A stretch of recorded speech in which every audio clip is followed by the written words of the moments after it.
Assalamualaikum warahmatullahi wabarakatuh. Apa kabar sobat sekalian? Jumpa lagi di channel Rahmat Nuni. Kali ini kita akan membahas berita dan masih hangat berbincangkan, yaitu buntut dari intimidasi KPU ke KPUD untuk meloloskan partai politik dalam verfak atau verifikasi faktual. Berbuntut ini 10 anggota KPU daerah dan pusat dilaporkan ke DKPP termasuk Idam Holik. Ini yang dilansir oleh rmol.id. Bagaimana selengkapnya langsung kita baca dan kita ulas. Republik Merdeka, laporan koalisi masyarakat yang notabene membela anggota Komisi Pemilihan Umum Daerah KPUD yang diduga mendapat intimidasi dalam pelaksanaan verifikasi faktual verfak dari Komisi Pemilihan Umum KPU RI resmi dilaporkan ke Dewan Kehormatan Penyelenggaraan Pemilu DKPP. Laporan tersebut diserahkan 2 orang advokat yang mengatasnamakan diri sebagai tim hukum advokasi untuk pemilu bersih 2024 ke kantor DKPP RI di Jalan MH Tamrin, Gondang Dia, Jakarta Pusat, Rabu 21 Desember. Advokat dari kantor hukum Temis Indonesia Law Firm, Ibnu Samsu Hidayat, menerangkan ia bersama dengan rekannya dari Law Firm and Public Interest Law Office Airlangga Julio menyerahkan dokumen laporan ke DKPP dengan turut serta membawa bukti-bukti. Yang kami bawa pada proses ini adalah berita acara ketika verifikasi faktual yang itu tidak berkenan atau tidak ditandatangani oleh klien kami karena mereka juga tidak ingin curang, ujar Ibnu usai menyerahkan laporan. Ia menjelaskan kliennya yang berasal dari anggota KPUD dari suatu daerah yang masih dirahasiakan namanya juga memiliki bukti video dugaan intimidasi. Kami juga membawa bukti video dugaan terkait intimidasi yang dilakukan KPU provinsi kepada KPU kabupaten atau kota urainya. Selain itu, Ibnu juga menjelaskan bahwa pihaknya juga menyerahkan bukti hasil rekapitulasi data keanggotaan dan kepengurusan partai politik parpol calon peserta pemilu serentak 2024 yang diklaim oleh pelapor diminta diubah oleh KPU provinsi berdasarkan tekanan dari KPU RI. Berita-berita rekapitulasi keanggotaan atau rekapitulasi kepengurusan yang itu pada saat verifikasi faktual maupun verifikasi faktual perbaikan. Artinya data yang kami miliki itu sudah cukup untuk kami laporkan ke DKPP, katanya.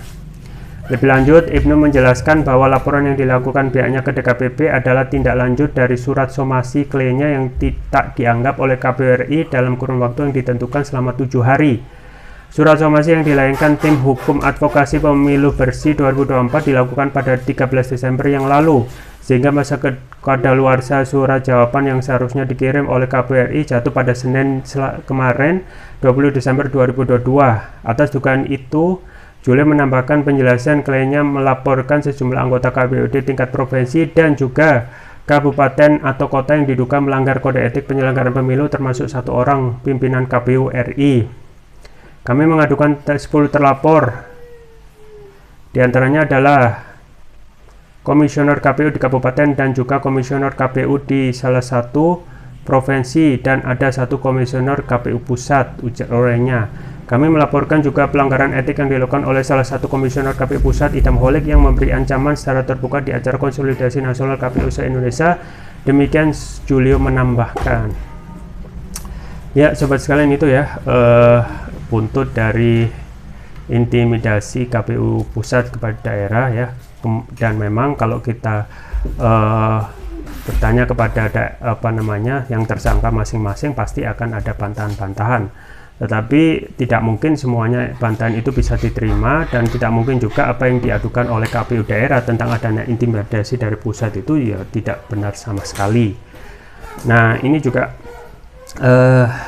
tentu saja hal yang miris, belum mulai tahapan pemilu sudah ada kecurangan sana sini, Jadi kedepannya tentu saja lembaga penyelenggara pemilu yaitu KPU menghadapi satu masalah berat, yaitu masalah trust, Trust ini kalau tidak dijaga, kemungkinan ke depan apapun hasil kerja dari pemilu termasuk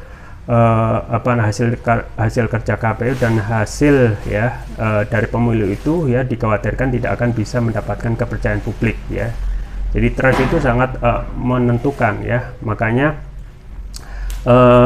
kita sangat menyayangkan ada aksi seperti ini, mengingat ini adalah pemilu serentak yang diadakan di 2024 dan juga melibatkan hampir semua lembaga, yaitu untuk pemilihan DPR, DPRD dan juga capres dan cawapres. Dan kalau kedepannya ya, satu hal yang tadi yaitu masalah trust tidak perbaiki, ya kita khawatirkan hasilnya ya, meskipun nanti juga bisa disahkan, itu tidak mendapatkan legitimasi dari rakyat. Nah, memang yang kita yang harus dilakukan ke depan adalah bagaimana ya, tentu saja KPU dalam hal ini yang mempunyai otoritas untuk menjalankan pemilu ya, harus benar-benar ya kembali lagi memberikan trust kepada publik ya. Nah, kita juga disayangkan ya ketika aduan ini dilayangkan ke KPU RI tidak ada tindak lanjut ataupun respon selama 7 hari sesuai aturan yang berlaku ya. Jadi ini disebutkan surat somasi kliennya yang tidak ditanggapi oleh KPU RI ya. Ini kita khawatirkan ini adalah sistematis antara lembaga dengan lembaga ya, antara Bawaslu dan KPU. Dan akhirnya di laporan itu dilakukan pihaknya ke DKPP ya. Jadi bolanya sekarang memang ke DKPP ya, atau apa namanya, Dewan Kehormatan Penyelenggara Pemilu ya. Masalahnya memang sekarang polanya ada di KPP. Yang menjadi permasalahan, apakah kita masih bisa percaya kepada DKPP ya. Bisa jadi ya ini satu serangkaian yang kecurangan atau intimidasi yang dilakukan secara terstruktur ya, sistematis dan masif. Nah, kalau ini terjadi maka ya kita tidak bisa mengharapkan ya, tentu saja hasil dari pemilu dan juga yang menyelenggarakan pemilu yaitu KPU, Bawaslu dan juga DKPP selaku pengawas itu tidak bisa dipercaya lagi atau tidak kehilangan trust dari publik. Jadi pertama ya, ketika kita melihat yang dilaporkan untuk KPU pusat cuma satu ya, Idam Holik. Padahal kalau kita melihat apa namanya, keputusan itu harus mendapat persetujuan dari anggota KPU yang lain, dan tidak mungkin ya anggota yang lain itu ya tidak mengetahui bahkan tidak memberikan persetujuan terhadap putusan ataupun dalam tanda kutip intimidasi yang dilakukan KPU pusat terhadap KPU daerah untuk meloloskan partai politik yang semula TMS ya tidak memenuhi syarat menjadi MS. Jadi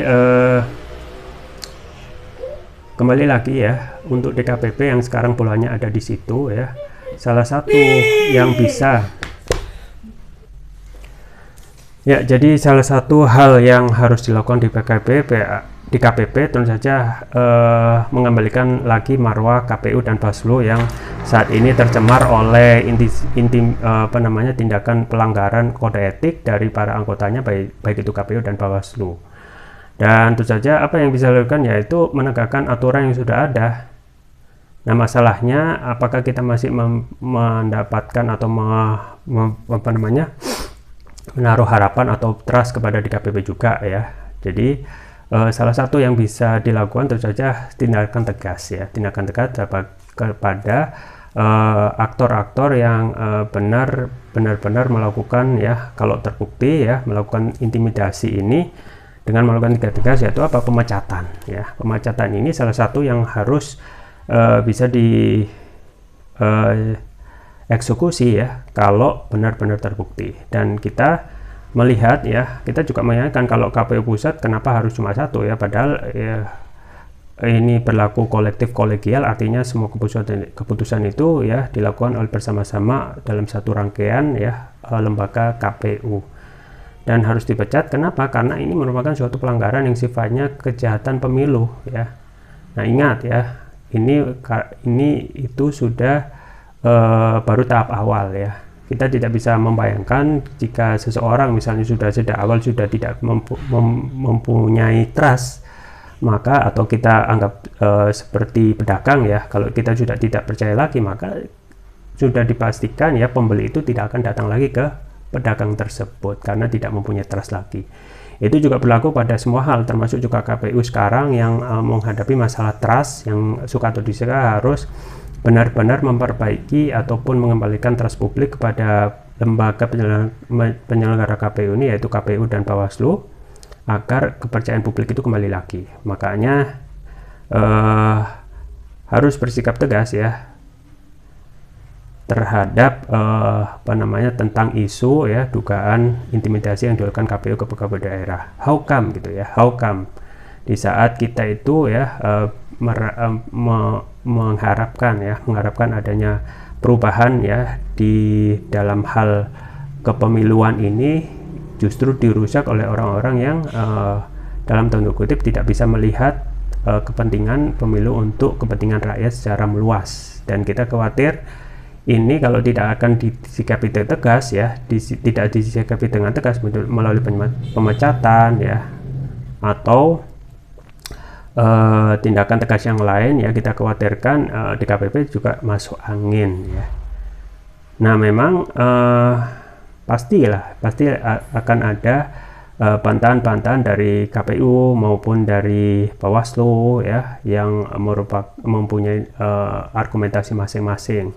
Tetapi kita harus melihat ini ya sebagai DKPP harus berdiri sebagai lembaga yang independen dan juga menjauhi semua sifatnya intervensi, baik intervensi kelompok ataupun intervensi dari kekuasaan yang menginginkan suatu kepentingan tertentu dalam partai politik ya, verifikasi faktual partai politik ini.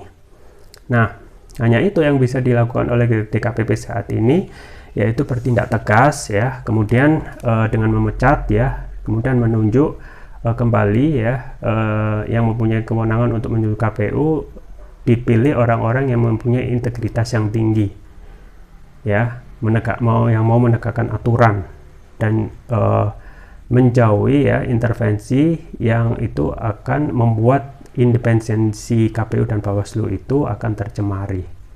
Nah, yang paling penting juga adalah penegakan hukum yang sudah ada gitu ya, penegakan aturan ya. Kadang kita itu membuat aturan yang banyak, tetapi aturan itu hanya menjadi catatan ataupun hitam di atas putih ya. Tetapi untuk penegakan ketika pelanggaran itu terjadi tidak ditegakkan secara adil dan tegas.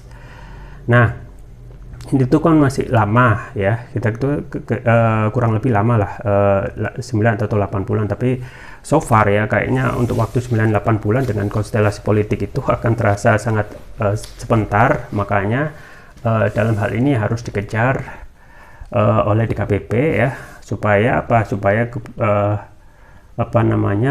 kepercayaan publik atau trust itu kembali lagi, dan juga kembali ya mencari orang-orang yang mempunyai integritas tinggi untuk lembaga KPU dan Bawaslu. Dan tentu ya itu semua juga perlu dukungan real dari kekuasaan, yaitu pemerintah tentu saja hal ini untuk mendorong supaya terjadi penegakan hukum yang adil ya, pertama. Yang kedua adalah menghukum siapa yang melakukan pelanggaran ini dengan hukuman berat ya, supaya tidak ada lagi ya orang itu ketika hukuman itu tidak memberikan efek jerah, akan terjadi pengulangan terhadap pelanggaran terhadap aturan yang ada. Nah setelah itu tentu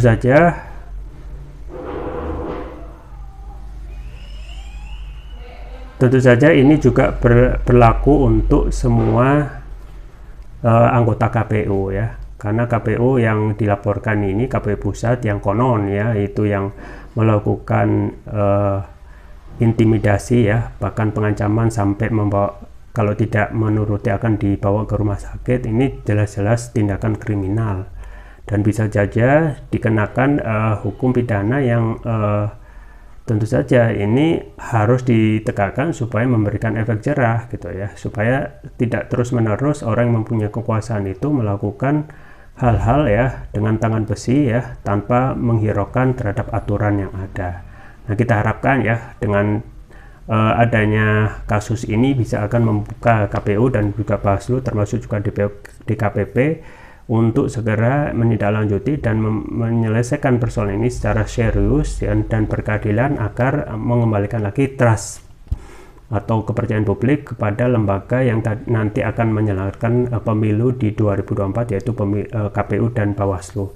Itu saja yang bisa saya sampaikan, semoga bermanfaat. Jangan lupa like, share, dan subscribe. Sampai jumpa lagi. Wassalamualaikum warahmatullahi wabarakatuh.